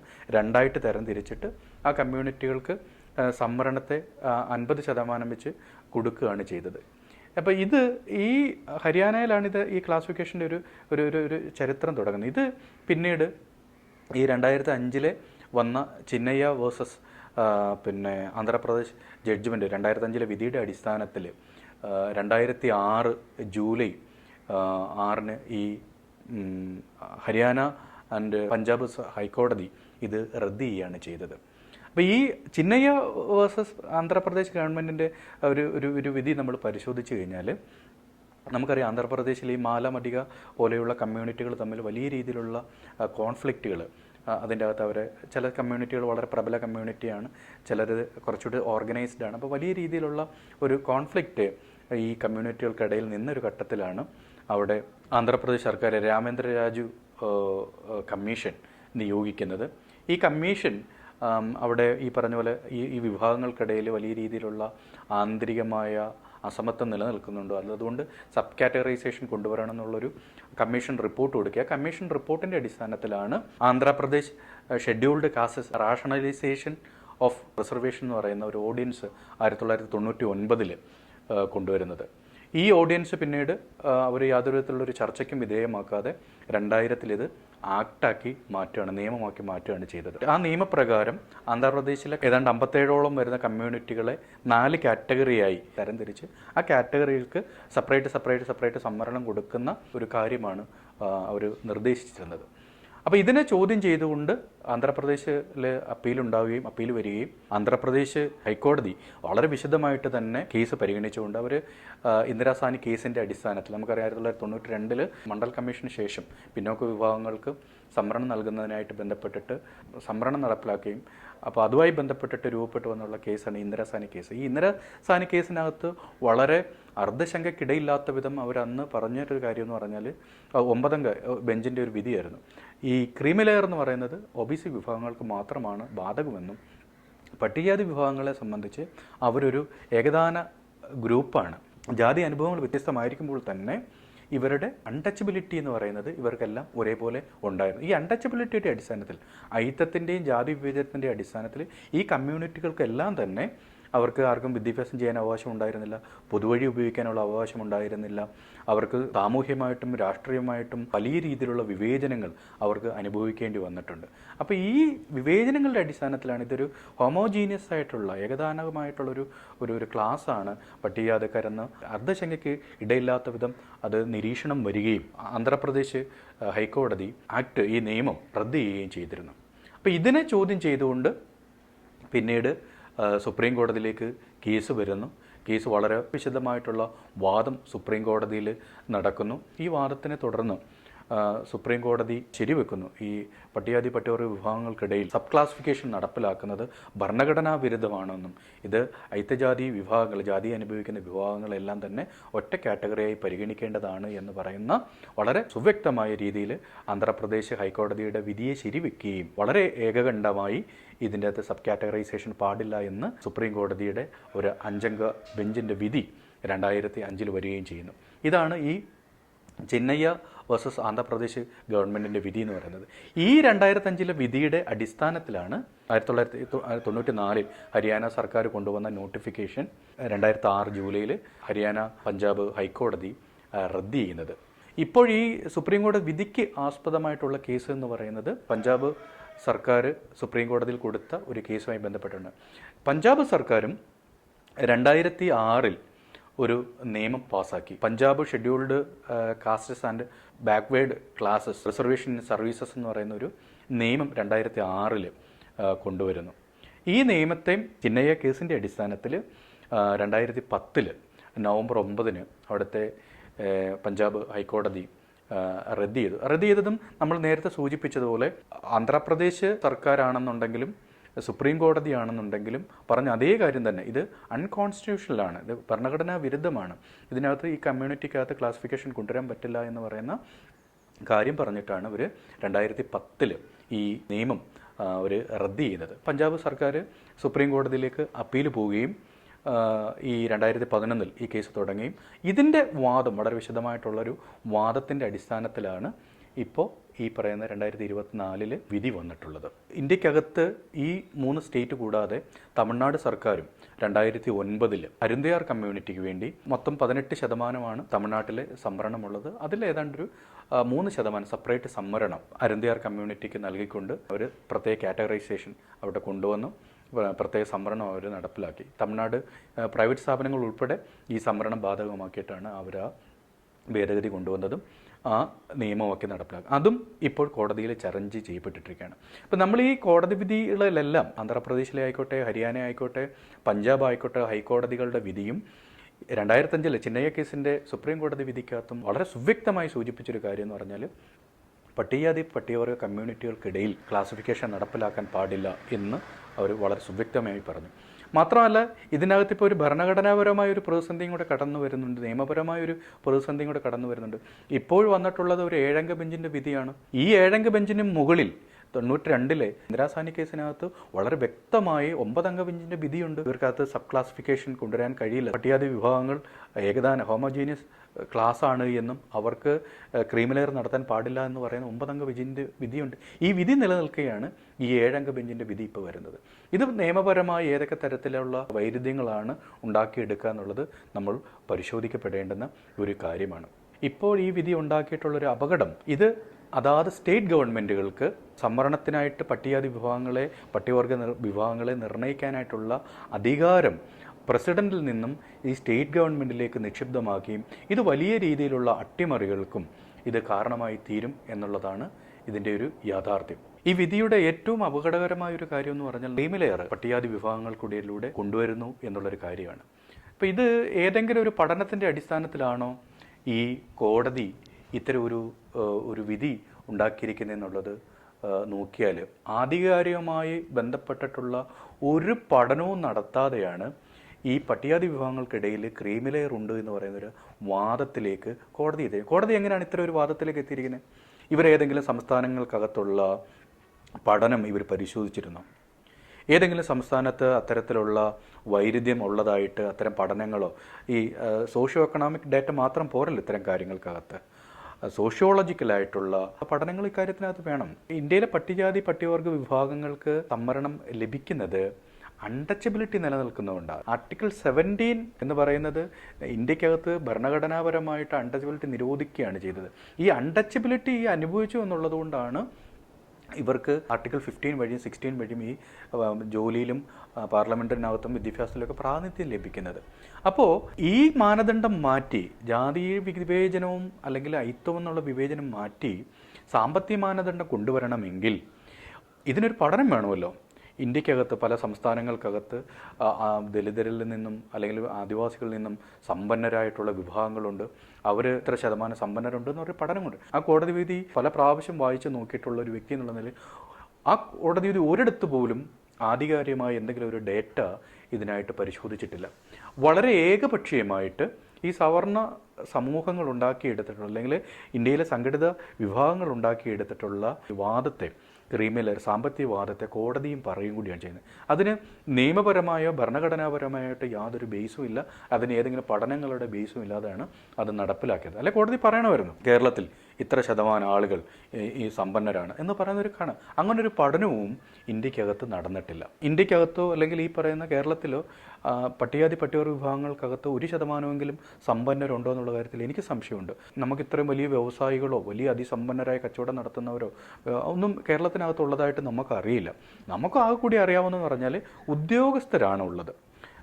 ക്ലാസ് 1ഉം ക്ലാസ് 2ഉം ടൈപ്പിലുള്ള ഉദ്യോഗസ്ഥർ മാത്രമാണ് ഈ ദലിതാദിവാസി സമൂഹങ്ങളിലുള്ളത്. ഉദ്യോഗസ്ഥരെ സംബന്ധിച്ച് പറഞ്ഞാൽ അവർ റിച്ച് എന്ന് പറയാൻ പറ്റില്ല. റിച്ച് എന്ന് പറയുന്നത് നമ്മൾ വെറുതെ ഇരുന്നിരുന്നാലും നമുക്ക് പണം കിട്ടുന്ന ഒരു സംവിധാനമാണ്. ബിസിനസ്സായിട്ടോ മറ്റോ ഏതെങ്കിലും തരത്തിലുണ്ടെന്നവരാണ് നമ്മൾ ഈ വലിയ പണക്കാരെന്നൊക്കെ പറയുന്നത്. അങ്ങനെ ഒരു വിഭാഗം പട്ടികജാതി വിഭാഗങ്ങൾക്കകത്ത് കേരളത്തിലുണ്ടെന്ന് എനിക്ക് തോന്നുന്നില്ല. ഉദ്യോഗസ്ഥരുണ്ട്. ഈ ഉദ്യോഗസ്ഥരെ സംബന്ധിച്ച് ഇപ്പോൾ ഡോക്ടർമാരായാലും എഞ്ചിനീയർമാരാണെന്നുണ്ടെങ്കിലും ഈ പറയുന്ന പോലെ അവർ അതാത് ദിവസം അവർക്ക് ജോലിക്ക് പോയില്ലെങ്കിൽ അവർക്ക് ആ വരുമാനം ഉണ്ടാവില്ല. ഇപ്പോൾ കേരളത്തിലെ ആദിവാസി ദലിത് കമ്മ്യൂണിറ്റികളുടെ 80% കോളനിയിൽ കഴിയുന്നവരും അവരുടെ ഭൂ ഉടമസ്ഥ 2.25 സെൻറ്റിലുമാണ്. മെജോറിറ്റി ആളുകളും എന്ന് പറയുന്നത് ഭൂമിയിൽ സ്വത്തുടമസ്ഥയുള്ള ആളുകളെ അല്ല. വളരെ ചെറിയൊരു വിഭാഗമാണ് ഇവർ ഈ പറയുന്ന ഉദ്യോഗസ്ഥർ എന്ന് പറയുന്നൊരു വിഭാഗമാണ് ഒരു ക്രീമി ലെയർ എന്ന് പറഞ്ഞ് വന്നിട്ടുള്ളത്. ആ മനുഷ്യരെ സംബന്ധിച്ച് അവർക്ക് ഒരു ദിവസം തൊഴിലിന് പോയില്ലെങ്കിൽ അവർക്ക് ഏതെങ്കിലും തരത്തിലുള്ള വരുമാനം അവർക്ക് ലഭിക്കത്തുമില്ല. പിന്നെ ഇവരാരാണ് ഈ റിച്ച് എന്ന് പറയുന്നത്? അപ്പോൾ ഈ ഒരു വിഭാഗത്തെ നമുക്ക് ക്രീമി ലെയർ എന്ന് പറഞ്ഞ് മാറ്റി നിർത്തുന്ന ഘട്ടത്തിൽ ഇന്ത്യയിലെ പട്ടികജാതിക്കാർക്ക് അവർ പട്ടികജാതിയാണ് എന്ന് പറയുമ്പോൾ അവർക്ക് കിട്ടുന്ന ഏക അവകാശം എന്ന് പറഞ്ഞാൽ ഭരണഘടനാപരമായിട്ടുള്ള സംവരണം പോലെയുള്ള ചില അവകാശങ്ങളാണ്. സംവരണത്തിൽ നിന്നും കൂടി അവരെ പുറന്തള്ളിക്കഴിഞ്ഞാൽ അവർ മറ്റ് അവകാശങ്ങളൊന്നും തന്നെ പിന്നീട് അവർക്ക് നിലനിൽക്കുന്നില്ല. അവരൊരു ജനറൽ കാറ്റഗറി ആയിട്ട് അവർ മാറുകയാണ്. ഇതിൻ്റെ ഒരു അപകടം എന്താ വെച്ചാൽ ഇവിടുത്തെ കേരളത്തിലെ അല്ലെങ്കിൽ ഇന്ത്യയിലെ ജനറൽ കാറ്റഗറിയോട് മത്സരിക്കാൻ കഴിയുന്ന ഒരു സാമൂഹികമായൊരു ശേഷി ഈ വിഭാഗങ്ങൾക്കുണ്ടോ? ഇല്ല എന്നുള്ളതാണ് വസ്തുനിഷ്ഠ യാഥാർത്ഥ്യം. അതിനകത്ത് നമ്മൾ 1-2 കാര്യം പരിശോധിച്ചിരുന്നാൽ മതി. ഒന്ന്, നമുക്കിവിടെ ഇഷ്ടംപോലെ ഈ പറഞ്ഞ പോലെ ഉദ്യോഗസ്ഥ തലത്തിൽ ഏതെങ്കിലും തരത്തിൽ സാമ്പത്തികമായിട്ട് കുറച്ച് ഉന്നതി വന്ന വിഭാഗങ്ങളുണ്ട്. ഇവരെ ആരും തന്നെ അവർ നല്ല അക്കാഡമിക് ക്വാളിഫൈഡ് ആണ്, സാമ്പത്തികമായിട്ടും കുറച്ചൊക്കെ മെച്ചമുണ്ടായിട്ടുണ്ട്. ഇവരെ ആരെങ്കിലും ഈ എയ്ഡഡ് മേഖലയിൽ ജോലിക്ക് എടുക്കുന്നതായിട്ട് നിങ്ങൾ കണ്ടിട്ടുണ്ടോ? കേരളത്തിൻ്റെ പൊതുവിദ്യാഭ്യാസത്തിൻ്റെ 72% കൈയടക്കി വെച്ചിരിക്കുന്നത് എയ്ഡഡ് മേഖലയാണ്. അവിടെ ഈ പറയുന്ന സമ്പന്നരെ ആരെയും കാണാറില്ല. നമ്മളിപ്പോൾ ഈ പറയുന്ന പോലെ കേരളത്തിൻ്റെ മന്ത്രിമാർ നോക്കിക്കഴിഞ്ഞാൽ ഇപ്പം കേരളത്തിൻ്റെ ചരിത്രത്തിൽ ആദ്യമായിട്ട് ഒരു പട്ടികജാതി മന്ത്രി ഇല്ലാത്തൊരു സർക്കാരാണ് ഇപ്പോൾ ഉള്ളത്. പിന്നെ ജനറൽ കാറ്റഗറി എവിടെയെങ്കിലും നമുക്കിപ്പോൾ ഏതെങ്കിലും ഒരു പൊതുമണ്ഡലത്തിൽ ഈ ഏതെങ്കിലും ഒരു പട്ടികജാതി പട്ടികവർഗ്ഗക്കാരനെ ഒരു പൊതുമണ്ഡലത്തിൽ നിർത്തി അല്ലെങ്കിൽ ജനറൽ സീറ്റിൽ നിർത്തി മത്സരിപ്പിക്കാറുണ്ടോ? ഏതെങ്കിലും മീഡിയ അല്ലെങ്കിൽ മറ്റെവിടെയെങ്കിലും പൊതുസ്ഥാപനങ്ങൾക്കകത്ത് ഈ മനുഷ്യരെ കാണാറുണ്ടോ? ഈ ക്രീമി ലെയർ എന്ന് വേണമെന്നുള്ള ജഡ്ജ്മെൻറ്റ് എഴുതിയത് BR ഗവായിയാണ്. ഈ 7-അംഗ ബെഞ്ചിനകത്തുള്ള ഏക പട്ടികജാതിക്കാരൻ എന്ന് പറയുന്നത് BR ഗവായിയാണ്. BR ഗവായി തന്നെ ഒരിക്കൽ പറഞ്ഞിട്ടുണ്ട്, ഞാൻ പട്ടികജാതിക്കാരനായതുകൊണ്ട് മാത്രമാണ് സുപ്രീം കോടതി ജഡ്ജിയായി മാറിയത് എന്ന് പറഞ്ഞിട്ടുള്ള ഒരാൾ കൂടിയാണ്. നിരവധിയായിട്ടുള്ള നിയമവിദഗ്ധർ ഇന്ത്യക്കകത്ത് ഉണ്ട്. പക്ഷേ അവരാരും തന്നെ ഈ പറയുന്ന സുപ്രീം കോടതിയുടെ ഈ കൊളീജിയത്തിലേക്കോ അല്ലെങ്കിൽ സുപ്രീം കോടതി ജഡ്ജിമാരായിട്ടോ അവരാരും വരുന്നില്ല. എന്താണ്? ഇവർ നിയമവിദഗ്ധർ അല്ലാത്തത് കൊണ്ടാണോ? ജസ്റ്റിസ് കർണൻ അദ്ദേഹം ഈ ജാതി വിവേചനങ്ങൾക്കകത്ത് കോടതിക്കകത്ത് ജുഡീഷ്യറിക്കകത്ത് നടത്തിയ വലിയ ഫൈറ്റ്, അദ്ദേഹം ഒരു പ്രാന്തനാണ്, അദ്ദേഹം ഒരു തലയ്ക്ക് സ്ഥിരമില്ലാത്തൊരു ആളെന്നുള്ള നിലയിലാണ് അതിനെ വ്യാഖ്യാനിച്ച് കൊണ്ടുവന്നത്. അപ്പോൾ എന്താ വെച്ചാൽ ഈ എത്ര ഉന്നത ഉദ്യോഗസ്ഥരാണെന്നുണ്ടെങ്കിലും അവർക്ക് സ്വയം അവരെ പ്രതിനിധീകരിക്കാൻ പറ്റുന്നൊരു ശേഷിയുള്ള മനുഷ്യരായിട്ട് അവർ ഇന്ത്യക്കകത്ത് മാറിയിട്ടില്ല.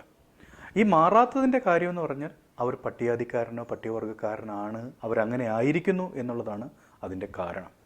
എന്ന് പറഞ്ഞാൽ സംവരണത്തിൻ്റെ ആനുകൂല്യമുള്ളിടത്ത് മാത്രമേ നമ്മൾ ഈ പറയുന്ന ക്രീമി ലെയർ എന്ന് പറയുന്ന ഉദ്യോഗസ്ഥ വിഭാഗത്തെ നമുക്ക് കാണാൻ കഴിയുള്ളൂ. അതല്ലാതെ ഇവരെ ഏതെങ്കിലും തരത്തിൽ ഈ സംവരണത്തിൻ്റെ ആനുകൂല്യങ്ങളില്ലാത്ത ഒരു മേഖലയിലും നമ്മളീ പറയുന്ന സമ്പന്നരെന്ന് പറയുന്ന വിഭാഗത്തെ നമുക്ക് കാണാൻ കഴിയില്ല. എന്ന് പറഞ്ഞാൽ അതിൻ്റെ അർത്ഥം ഇപ്പോഴും നിയമപരമായി അവകാശം കിട്ടുന്നിടത്ത് മാത്രം അവരെ കാണാം, സ്വാഭാവികമായും ഒരു ജീവിതക്രമവും സാമൂഹികക്രമവും നിലനിൽക്കുന്നിടത്ത് ഇവരില്ല എന്നാണ് അതിൻ്റെ അർത്ഥം. എന്ന് പറഞ്ഞാൽ ഇപ്പോഴും ജാതി ആണ് കേരളത്തിൻ്റെ ഇന്ത്യയുടെ പൊതുവ്യവഹാരം, ഇന്ത്യയുടെ സോഷ്യൽ മൊറാലിറ്റി എന്ന് പറയുന്നത് ജാതി തന്നെയാണ് എന്നുള്ളതാണ് നമുക്ക് ഇതിനകത്ത് മനസ്സിലാക്കേണ്ടതൊരു കാര്യം. ജാതിയല്ല ഇവർ പറയുന്ന സമ്പന്നരും ഇവർ സാമൂഹിക പുരോഗതി നേടി ജനറൽ കാറ്റഗറിയായി വന്നവരാണ് എങ്കിൽ ഈ ജനറൽ വിഭാഗങ്ങൾ എവിടേക്കാണോ അവകാശങ്ങളും അധികാരങ്ങളും കൈയടക്കി വെച്ചിരിക്കുന്നത് അവിടെയും ഈ ദലിതരായിട്ടുള്ള ഈ പറയുന്ന വിഭാഗങ്ങളെ കാണുമായിരുന്നു. അവരാരും നമ്മൾ കാണുന്നില്ല. നമുക്കറിയാം ഉദ്യോഗ തലത്തിലായിക്കോട്ടെ, അധികാരത്തിൻ്റെ മറ്റ് പലയിടത്തിലായിക്കോട്ടെ, അക്കാഡമിക് മേഖലയിലായിക്കോട്ടെ വലിയ രീതിയിലുള്ള ജാതി വിവേചനങ്ങൾ ഇപ്പോഴും നിലനിൽക്കുന്നുണ്ട്. ഇന്ത്യൻ പ്രസിഡന്റ് വരെ, മുൻ പ്രസിഡന്റ് രാംനാഥ് കോവിന്ദിനെ വരെ അമ്പലത്തിൽ കയറ്റാത്ത സാഹചര്യമാണ് ഇന്ത്യക്കകത്ത് നിലനിൽക്കുന്നത്. ഇപ്പം വലിയ IAS ഉദ്യോഗസ്ഥരും ഇല്ലാത്തത് കൊണ്ടാണോ ഈ കേരളത്തിൻ്റെ ഒരു പ്രിൻസിപ്പൽ സെക്രട്ടറി ആയിട്ടോ അല്ലെങ്കിൽ ഈ പറയുന്ന പോലെ ചീഫ് സെക്രട്ടറി ആയിട്ടോ ഒരു പട്ടികജാതിക്കാരനോ ഒരു പട്ടികവർഗ്ഗക്കാരനോ വരാത്തത്? കേരളത്തിൻ്റെ ചരിത്രത്തിൽ ഇതുവരെ ഒരു പട്ടികജാതിക്കാരനോ പട്ടികവർഗ്ഗക്കാരനോ ഇവിടെ ചീഫ് സെക്രട്ടറി ആയിട്ട് വന്നിട്ടില്ല എന്നുള്ളതാണ് യാഥാർത്ഥ്യം. ഇങ്ങനെ ജനറൽ കാറ്റഗറിയായി നിൽക്കുന്ന, പൊതുമണ്ഡലത്തിൽ നിൽക്കുന്ന ഒരു ഇടത്തിലേക്കും ഈ ആളുകൾ വന്നിട്ടില്ല എന്ന് മാത്രമല്ല, ഇവർ വലിയ രീതിയിലുള്ള ജാതീയമായിട്ടുള്ള വിവേചനങ്ങൾ നേരിടുന്നുണ്ട്. ഇങ്ങനെ ജാതി വിവേചനങ്ങൾ നേരിടുന്ന ഈ മനുഷ്യരെയും കൂടി ഈ ഭരണഘടനാ അവകാശമായ സംവരണത്തിൽ നിന്നും ഒഴിവാക്കിയാൽ, നമ്മുടെ സണ്ണി എം കപ്പിക്കാട് ഒരു പ്രഭാഷണത്തിൽ പറയുന്ന പോലെ, ഇന്ത്യക്കകത്ത് അനാഥരാക്കി മാറ്റപ്പെടാൻ പോകുന്ന ഒരു വലിയ വിഭാഗം എന്ന് പറയുന്നത് ഈ ദലിത് കമ്മ്യൂണിറ്റിക്കകത്തുള്ള ഈ ഒരു ക്രീമിലെയർ എന്ന് പറയുന്ന ഒരു വിഭാഗമായിരിക്കും. കാര്യം എന്ന് പറഞ്ഞാൽ അവർക്ക് സമുദായത്തിൽ നിന്നും പിന്നെ ഒരു പിന്തുണ ഉണ്ടാവില്ല, ഭരണഘടനാ അവകാശമായിട്ടുള്ള ഈ സംവരണവും ലഭിക്കത്തില്ല. എന്നാൽ അവർക്ക് ഈ പറയുന്ന പോലെ ജനറൽ കാറ്റഗറിയോട് മത്സരിക്കാൻ കഴിയുന്ന ഒരു സാമൂഹിക പുരോഗതിയിലേക്ക് അവർ മാറുകയും ഇല്ല എന്നുള്ളതാണ് യാഥാർത്ഥ്യം. ഇപ്പോൾ ഈ ജനറൽ കാറ്റഗറിയായി നമ്മൾ കാണുന്ന മനുഷ്യരെ സംബന്ധിച്ച് അതിൻ്റെ ഒരു പ്രത്യേകത എന്ന് പറഞ്ഞാൽ, ആ മനുഷ്യർക്ക് അവരുടെ സ്വയം പ്രതിനിധീകരിക്കാനായിട്ടുള്ള ഒരു ശേഷി ഉണ്ടാവും. പൊതുമണ്ഡലങ്ങൾ എടുത്തിരുന്നിരുന്നാലാണെങ്കിലും മറ്റേതൊരു മേഖലയാണെങ്കിലും വളരെ സ്വാഭാവികമായി തന്നെ ജനറൽ കാറ്റഗറിക്കാർ അവരുടെ ഒരു ചോയ്സായിട്ട് വരും.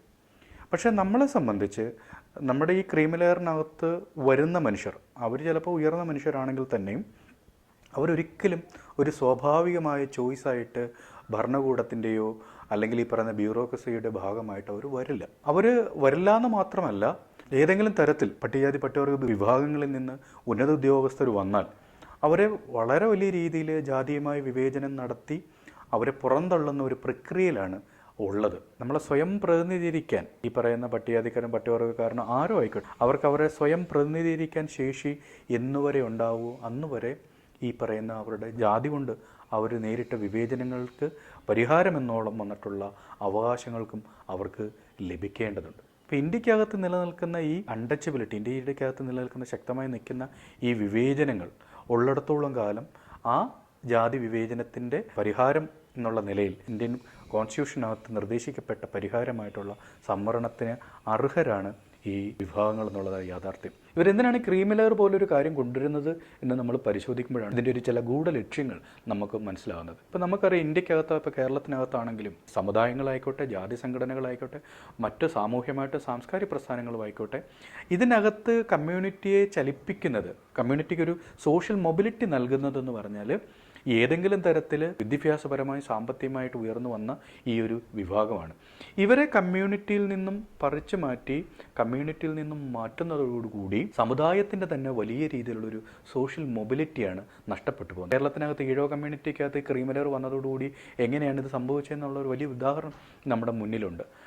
ഈ ക്രീമിലെയർ എന്ന് പറയുന്ന ഒരു വിഭാഗത്തെ നമ്മൾ കമ്മ്യൂണിറ്റിക്കകത്ത് നിന്ന് മാറ്റുന്നതോടുകൂടി അവർക്ക് പിന്നീട് സമുദായത്തോട് വലിയ ഉത്തരവാദിത്തങ്ങളൊന്നും ഉണ്ടാവാൻ സാധ്യതയില്ല. അല്ലെങ്കിൽ പിന്നെ അത്രയും ആർജിതരായിട്ടുള്ള മനുഷ്യരായിരിക്കണം. അത് വളരെ ചെറിയൊരു മനുഷ്യരെ അങ്ങനെ വരാനായിട്ട് സാധ്യതയുള്ളൂ. ബാക്കി എല്ലാവർക്കും, ഞങ്ങൾക്ക് ജാതിയുമായിട്ട് പ്രത്യേകിച്ച് അവകാശങ്ങളൊന്നുമില്ല, അല്ലെങ്കിൽ സാമുദായികമായിട്ട് മറ്റു തരത്തിൽ നമ്മളെ ഒരു അക്സെപ്റ്റൻസ് ഇല്ല. പിന്നെ എന്തിനു നമ്മൾ ഇവർ സമുദായമായിട്ടോ അല്ലെങ്കിൽ ജാതികളെ നമ്മൾ സഹായിക്കണം എന്നുള്ളൊരു, അത് സാമ്പത്തികമായിട്ട് മാത്രമല്ല ഭൗതികമായിട്ടും പല നിലയിൽ ഇവർക്ക് സമുദായത്തിനകത്ത് നിന്ന് വേർതിരിക്കപ്പെട്ടു പോകുന്ന ഒരു സ്ഥിതിവിശേഷമായിരിക്കും ഈ ക്രീമിലെയർ കൊണ്ടുവരിക. രണ്ടാമത് ക്രീമിലെയർ ഉണ്ടാക്കുക എന്ന് പറയുന്നത് സമുദായത്തെ ഏതാണ്ട് നെടുകെ പിളർത്തും. നമ്മളിപ്പോൾ ഈ ക്രീമിലെയർ വന്നതിന് ശേഷമുള്ള കാര്യങ്ങളൊന്ന് പരിശോധിച്ച് കഴിഞ്ഞാൽ നമുക്ക് മനസ്സിലാവും. ഇപ്പോൾ തന്നെ അതാത് ജാതികളായിട്ട് വിഘടിക്കുന്നതായിട്ടാണ് നമ്മൾ കാണുന്നത്. ഈ ക്രീമിലെയർ വന്നു കഴിഞ്ഞപ്പോഴത്തേക്ക് ഇന്ത്യക്കകത്തും കേരളത്തിനകത്തും ഓരോരോ ജാതികളും അവർക്ക് ജാതി ഈ അവകാശങ്ങൾക്ക് വേണ്ടിയാണ് അവർ നിലകൊള്ളുന്നത്. ഇന്ത്യയിലെ പട്ടികജാതി പട്ടികവർഗ വിഭാഗങ്ങൾ അവരെ സംബന്ധിച്ച് അവർ കുറച്ചുകൂടി രാഷ്ട്രീയമായിട്ട് അവരൊന്നിച്ച് നിൽക്കുമ്പോൾ തന്നെ അവരെ കൂട്ടിയിണക്കുന്ന ഒരു പ്രധാനപ്പെട്ട ഒരു ഘടകം എന്ന് പറഞ്ഞാൽ വൈകാരികമായിട്ടുള്ളൊരു ഘടകം കൂടി അതിനകത്ത് ഉണ്ട്. ഒരൊറ്റ ജനതയാണ് എന്ന് പറയുന്ന ഒരു ഘടകം. അപ്പോൾ അതിൻ്റെ അകത്താണ് അവർ ഈ സംവരണം പോലെയുള്ള ഘടകങ്ങൾ, അൺടച്ചബിലിറ്റി, ജാതീയത, സംവരണ അവകാശങ്ങൾ, ഇത്തരം കാര്യങ്ങളാണ് അവരെ കൂട്ടി യോജിപ്പിച്ച് നിർത്തുന്നത്. ഓരോരോ ജാതികൾക്ക് ഓരോരോ സംവരണം നില വരുന്നതോടുകൂടി ഒരു ദലിതാദിവാസി സമൂഹവും എന്നൊരൊറ്റ ജനത എന്നുള്ളതിനപ്പുറത്ത് ഇവർ ജാതികളായിട്ട് വിഘടിക്കുകയും ജാതികളുടെ അവകാശങ്ങൾക്ക് വേണ്ടി മാത്രം നിലകൊള്ളുകയും ചെയ്യുന്നു. ഇതിൻ്റെ ഒരു അപകടം എന്ന് പറഞ്ഞാൽ ഇന്ത്യക്കകത്ത് ഇപ്പോൾ നമുക്കറിയാം, കഴിഞ്ഞ 2024 ഇപ്പോഴത്തെ പാർലമെൻറ്റ് തെരഞ്ഞെടുപ്പ് വന്ന ഘട്ടത്തിൽ ഇന്ത്യക്കകത്ത് ഏറ്റവും ചർച്ച ചെയ്യപ്പെട്ട രണ്ട് കാര്യം എന്ന് പറയുന്നത്, ഒന്ന് ഭരണഘടനയും, രണ്ട് ജാതി സെൻസസ് നടപ്പിലാക്കണം എന്നുള്ളൊരു കാര്യമാണ് രാഷ്ട്രീയമായിട്ട് ഏറ്റവും കൂടുതൽ ചർച്ച ചെയ്യപ്പെട്ടത്. അപ്പം ഇതിൻ്റെ ഏറ്റവും ഊർജ്ജകേന്ദ്രമായി നിന്നത് എന്ന് പറയുന്നത് ഇന്ത്യയിലെ ദലിത് കമ്മ്യൂണിറ്റിയും ആദിവാസി കമ്മ്യൂണിറ്റിയാണ്. ഇവരൊരു രാഷ്ട്രീയ സമൂഹമായി ഉയർന്നു വരുന്നൊരു ഘട്ടത്തിലാണ് ഈ പറയുന്ന പോലെ ഇവരെ ജാതികളായിട്ട് ഇന്ത്യൻ ദേശരാഷ്ട്രത്തിനകത്ത് വലിയ രീതിയിലുള്ള ഒരു പൊളിറ്റിക്കൽ ക്വസ്റ്റ്യൻ ഉന്നയിക്കുന്നു. അവർ ഇന്ത്യൻ്റെ ജനാധിപത്യത്തിനെ തന്നെ താങ്ങി നിർത്തുന്ന വലിയൊരു രാഷ്ട്രീയ സമൂഹമായി മാറുന്നൊരു ഘട്ടത്തിലാണ് ഇവരെ ശിഥിലമാക്കുക എന്നുള്ളൊരു പ്രക്രിയയ്ക്ക് ഇതിനകത്ത് ജാതികളായി വെറും ജാതികളായിട്ട് ഇവരെ വിഘടിപ്പിക്കുന്ന ഈ ഒരു കോടതി വിധി വന്നിരിക്കുന്നത്. അപ്പോൾ ഇത് വലിയ രീതിയിൽ സമുദായത്തിൻ്റെ സോഷ്യൽ മൊബിലിറ്റിയെ തകർക്കുന്നതും വരും വർഷങ്ങളിൽ ജാതികളായി ഈ സമുദായത്തെ ദലിതാദിവാസി സമൂഹത്തെ ചിതറിക്കുന്ന ഒരു വിധി കൂടിയാണ് ഇപ്പോൾ ഈ ഓഗസ്റ്റ് വന്നിരിക്കുന്ന വിധി. ഈ ക്രീമി ലെയർ കൊണ്ടുവരുന്നതോടുകൂടി ഉണ്ടായിട്ടുള്ള ഏറ്റവും വലിയൊരു ഗൂഢലക്ഷ്യം എന്ന് പറഞ്ഞാൽ നമ്മുടെ ഇപ്പോൾ ക്രീമി ലെയർ എന്ന് പറയുന്ന ഈ കാറ്റഗറിയാണ് നമ്മുടെ സർക്കാരിൻ്റെ ആണെന്നുണ്ടെങ്കിലും പൊതുമേഖലയാണെങ്കിലും മറ്റ് അർദ്ധ സർക്കാർ മേഖലകളിലാണെങ്കിലും ഈ പോളിസിക്കകത്തേക്ക് കടക്കുന്നതെന്ന് പറഞ്ഞാൽ ഈ വിഭാഗമാണ്. ഇവരെ വളരെ തന്ത്രപൂർവ്വം ഈ അവകാശത്തിൽ നിന്ന് ഒഴിവാക്കുന്നതോടുകൂടി തന്നെ ഈ പട്ടികജാതിക്കാരെയും പട്ടികവർഗ്ഗക്കാരെയും പോളിസി മേക്കിങ്ങിനകത്ത് പ്രതിനിധീകരിക്കുന്ന വിഭാഗങ്ങളില്ലാതെ വരും എന്ന് പറയുന്ന വലിയൊരു കാര്യം കൂടി ഇതിൻ്റെ അകത്തുണ്ട്.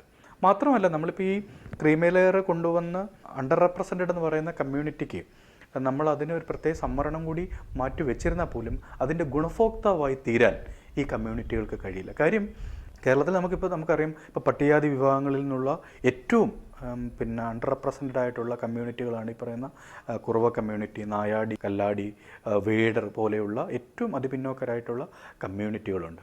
ഈ കമ്മ്യൂണിറ്റികൾക്ക് അവർക്ക് എന്തുകൊണ്ട് ഈ സംവരണത്തിൻ്റെ ഗുണഭോക്താവായി മാറാൻ കഴിയാത്തതിൻ്റെ ഒരു കാരണമെന്ന് പറയുന്നത്, അല്ലെങ്കിൽ അതിൻ്റെ വലിയ കാരണമെന്ന് പറയുന്നത് അവരുടെ സാമൂഹികമായിട്ടുള്ള സാമ്പത്തികമായിട്ടുള്ള അവരുടെ പിന്നോക്കാവസ്ഥയാണ്. ഈ പിന്നോക്കാവസ്ഥയെ പരിഹരിക്കുകയും അവർക്ക് മെച്ചപ്പെട്ടിട്ടുള്ള ഭൗതികമായിട്ടുള്ള അന്തരീക്ഷം ഉണ്ടാക്കുകയും വിദ്യാഭ്യാസ പദ്ധതികൾ ആവിഷ്കരിച്ചുകൊണ്ട് മാത്രമേ അവരിൽ നിന്നും ഒരു സമൂഹത്തെ നമുക്ക് സൃഷ്ടിച്ചെടുക്കാൻ കഴിയുള്ളൂ. അപ്പോൾ മാത്രമേ അവർക്ക് ഈ പറയുന്ന പോലെ അത് മെഡിസിൻ ആണെന്നുണ്ടെങ്കിലും അല്ലെങ്കിൽ സിവിൽ സർവീസിലേക്കാണെന്നുണ്ടെങ്കിലും അല്ലെങ്കിൽ ഹയർ എഡ്യൂക്കേഷൻ മേഖലയിലേക്കാണെങ്കിലും ഒക്കെ തന്നെ ഉള്ളതിൻ്റെ ഒരു സംവരണം അവർക്ക് സെപ്പറേറ്റ് ആയിട്ട് മാറ്റി നിർത്തിയിരുന്നിരുന്നാലും അതിൻ്റെ ഗുണഭോക്താവായി മാറാൻ കഴിയുള്ളൂ. അപ്പോൾ ഈ ഒരു യാഥാർത്ഥ്യങ്ങളൊക്കെ നമ്മുടെ മുന്നിൽ നിർത്തിക്കൊണ്ട് വേണം നമ്മൾ ഈ കോടതി വിധിയെ പരിശോധിക്കാൻ. അതേസമയം തന്നെ നമ്മുടെ മുന്നിലുള്ള ഏറ്റവും കാതലായ ഒരു പ്രശ്നം എന്ന് പറയുന്നത് എന്തുകൊണ്ടായിരിക്കും വിധി വന്നത്, ആ വിധിയുമായി ബന്ധപ്പെട്ടിട്ടുള്ള കാര്യം. അതായത് പട്ടികജാതി പട്ടികവർഗ്ഗ വിഭാഗങ്ങൾക്കിടയിലുള്ള അതിപിന്നോക്ക വിഭാഗങ്ങളുണ്ട് എന്നുള്ളത് വസ്തുനിഷ്ഠമായിട്ടുള്ള യാഥാർത്ഥ്യമാണ്. അതിനെ പരിഹരിക്കണമെങ്കിൽ ഈ പറയുന്ന ഒരു സാമ്പത്തിക മാനദണ്ഡം കൊണ്ട് ക്രീമി ലെയർ കൊണ്ടുവന്ന് സബ് ക്ലാസിഫിക്കേഷൻ അല്ല വേണ്ടത്, മറിച്ച് ഈ പറയുന്ന കമ്മ്യൂണിറ്റികളുടെ പ്രാതിനിധ്യത്തെ ഉറപ്പിക്കുന്ന തരത്തിൽ അവർക്ക് സ്പെഷ്യൽ റിക്രൂട്ട്മെൻറ്റുകളായിട്ടും അല്ലെങ്കിൽ റോസ്റ്റർ സംവിധാനം കൊണ്ടുവന്ന് ഇവരുടെ ഈ പറയുന്ന കേരളത്തിനകത്തോ ഇന്ത്യക്കകത്തോ വളരെ എംപിരിക്കൽ ഡേറ്റ, അത് കേവലം സാമ്പത്തിക അടിസ്ഥാനത്തിൽ മാത്രമുള്ള ഇൻഫ്രാസ്ട്രക്ചറിനെ ഉണ്ടാക്കിയെടുക്കാൻ വേണ്ടിയുള്ള ഡേറ്റയല്ല നമുക്ക് ആവശ്യം, മറിച്ച് ഈ മനുഷ്യരുടെ സാമൂഹികവും സാമ്പത്തികവുമായിട്ടുള്ള നിലകൾ മനസ്സിലാക്കാൻ കഴിയുന്ന പഠനങ്ങൾ നമ്മൾ നടത്തി, സാമൂഹ്യശാസ്ത്രപരമായിട്ടുള്ള പഠനങ്ങളിലൂടെ നടത്തി നമുക്കതിൻ്റെ അകത്ത് ആർക്കൊക്കെയാണ് റെപ്രസെൻറ്റേഷൻ ഇല്ലാത്തത് ആ വിഭാഗങ്ങളെ തിരിച്ചറിയുകയും അവർക്ക് വിദ്യാഭ്യാസ പദ്ധതികളും അതേപോലെ തന്നെ മറ്റ് ഡെവലപ്മെൻറ്റ് പദ്ധതികളും കൊണ്ടുവന്ന് അവർക്ക് സാമൂഹികമായി പുരോഗതി ഉണ്ടാക്കിയെടുക്കാൻ പ്രത്യേക സ്കീമുകളും സ്പെഷ്യൽ റിക്രൂട്ട്മെൻറ്റുകളും പദ്ധതികളും നമ്മൾ ഉണ്ടാക്കിയെടുക്കുക. ഈ സാമൂഹ്യ പുരോഗതി കൊണ്ടുവരാനുള്ളൊരു നിലപാടാണ് സ്റ്റേറ്റ് ഗവൺമെൻറ് എടുക്കേണ്ടത്.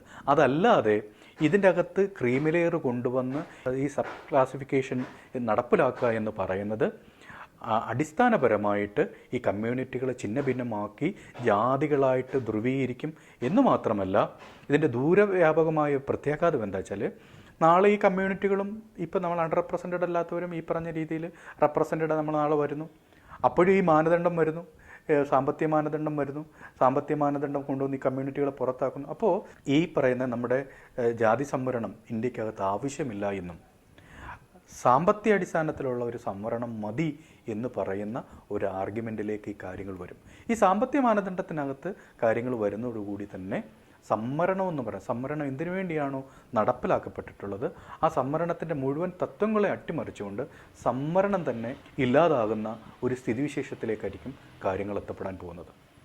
അപ്പോൾ അതുകൊണ്ട് ഡോക്ടർ BR അംബേദ്കറൊക്കെ സ്വപ്നം കണ്ട ഒരു രാഷ്ട്രീയ സമൂഹമായി നമ്മൾ മാറുന്ന തരത്തിൽ ഒന്നിച്ചു നിൽക്കുകയും ഈ സമൂഹത്തെ ഛിന്നഭിന്നമാക്കുന്ന ഇടപെടലുകളെ, അത് കോടതി വിധി ആയിക്കോട്ടെ ഇനി എന്ത് തന്നെയായിരുന്നെങ്കിലും അതിനെ ചെറുത്തു തോൽപ്പിക്കാനുമായിട്ടുള്ള ഒരു രാഷ്ട്രീയപരമായിട്ടുള്ള ഒരു ഇച്ഛാശക്തിയാണ് ദലിതാദിവാസി സമൂഹങ്ങൾ പട്ടികജാതി പട്ടികവർഗ വിഭാഗങ്ങൾ ഉയർത്തിക്കൊണ്ട് വരേണ്ടത്.